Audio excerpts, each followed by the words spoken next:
Again, welcome to our laboratories and our program. This is our introductory DCAC practically electronics lab. It looks beautiful. Was upgraded with new computers this year. Over the past 8 years, half of the older equipment I got rid of, and we bought relatively inexpensive equipment for this kind of applications, but they work for beginning students. I turned the lab around to be more functional. We have very well organization on the back, and also in those cabinets they have surface-mounted technology tools and soldering stations. They are quite expensive. Was a lot of improvement on this one. If someone is interested on this SMT. So nice and neat. Yes, it is, and I live here. Yeah, this is what I bought around 6 years ago, and yeah, quality tools. And however, try to get organized.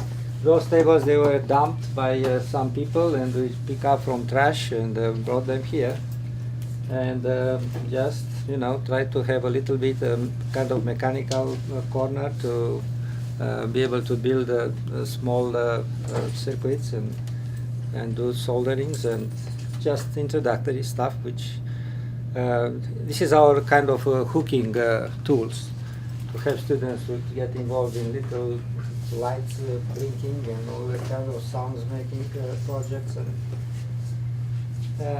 this is what I had. We had here until 2006. Later on, I was asking for permission because the next lab was just a lecture room on the paper, and I had to go to approval.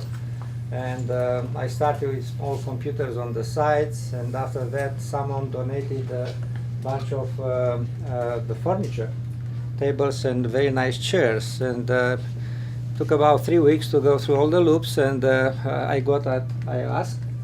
And this was when I started developing some kind of tops to look like a workstation. And they came out very, very nice, and you are going to see next door. We can walk there. Yes. And this is our kind of advanced electronics. So next door is the advanced, yeah. What is that crazy looking coil in the back?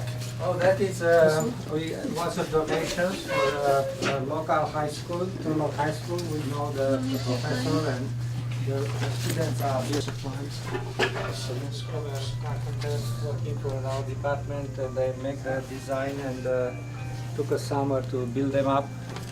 And they So the college built this for you? The college they built up because I got just the tables, and I wanted to make a lab on this. As opposed to a contractor from the outside.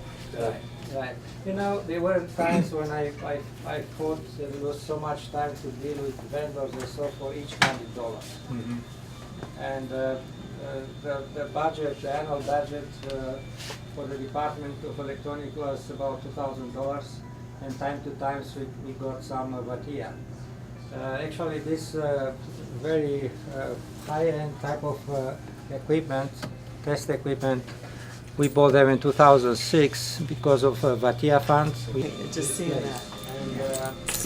And had digital oscilloscopes for channels, function generators, all of that, the IGLEN. And what happens is that, how many of you are using the workbench? The what? Workbench? Multi-SIM? Multi-SIM? Do you use? Multi-SIM, Okay. yeah. Now, they improved in 2008. They came up with new equipment which looks like real one. And coincidentally, those days. He made the designs, and the carpenters here at the campus built these, The tops. the tops Yeah. to his design so he could fit each thing in and make it nice and neat like that. Just to have Can an we idea. get a list of like what each station for electronics might have and what you're doing for the power lab over there, the AC/DC? Power supplies. which two variables, 0 to 30 volts options, and a fix 5 volts. 5 volts carrying a higher current, and they are very inexpensive. I got it for about $200 each, and they are still working. And also I have an analog power supply, which is maybe 15 years old or 20 years old. It's still working. I kept it. Yeah. Yeah. Was a little room when they teach Spanish, some small math classes years ago, and I talked with the dean when the things were changing here, and they were gracious to allow us to expand here. So I quite cannot run a full 20 students class, but some advanced students, little classes and projects, I can do it here. And here I bought some very nice trainers, starting with Holmes, which is everything which our industry needs for. We look for Allen Bradley. This is the dominant provider, and we pay extra money, but just to be able to match today's environment. This is a station which we managed to set it up. It doesn't come like that. We build. We have a very talented paraprofessional a guy who is doing a lot of work and help us with the equipment. I did a design, came out very nicely. If you want to buy something like that, it comes with around $5,000. It's a control without the PLC. Those are the mechatronics trainers which I'm using in the introductory class this semester, and as I mentioned earlier, that trainer was designed particularly for this little mechatronics trainer.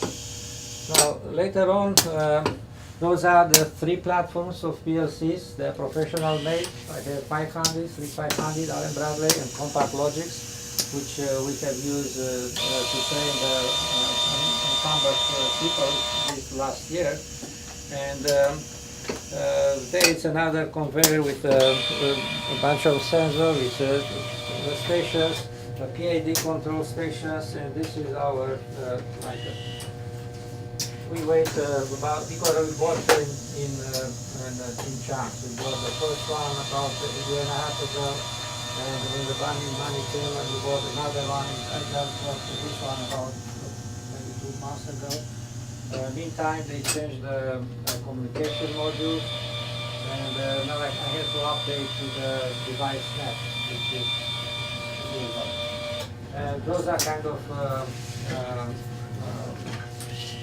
inexpensive oscilloscope if you can buy it under $600. Converse professional made for different projects.